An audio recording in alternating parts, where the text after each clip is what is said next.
গণ অধিকার পরিষদের সভাপতি নুরুল হক নূরের শারীরিক অবস্থার উন্নতি হওয়ায় আইসিইউ থেকে কেবিনে নেওয়ার সিদ্ধান্ত হয়েছে।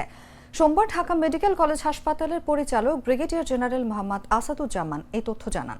এর আগে ৩১ আগস্ট গণ অধিকার পরিষদের সভাপতি নুরুল হক নূর সুস্থ হওয়ার পর হামলার ঘটনায় মামলা করবেন বলে জানিয়েছেন দলটির সাধারণ সম্পাদক রাশেদ খান। তিনি বলেন, কতিপয় সেনা সদস্য মব করে নূর সহ অন্য নেতাকর্মীদের উপর হামলা চালিয়েছে। এই ঘটনায় জড়িত সেনা সদস্যদের চিহ্নিত করে তাদের বিরুদ্ধে সামরিক আইনে ব্যবস্থা নিতে হবে। এর আগে শুক্রবার রাতে রাজধানীর বিজয়নগরে জাতীয় পার্টির নেতাকর্মীদের সঙ্গে গণ অধিকার পরিষদের নেতাকর্মীদের সংঘর্ষ হয়।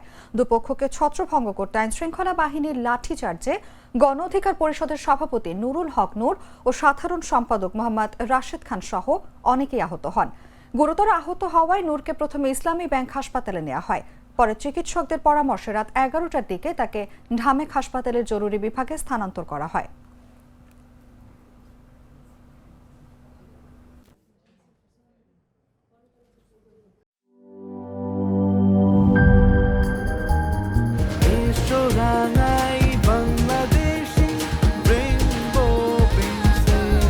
রেইনবো পেইন্টস, ছড়াও জীবনের রং।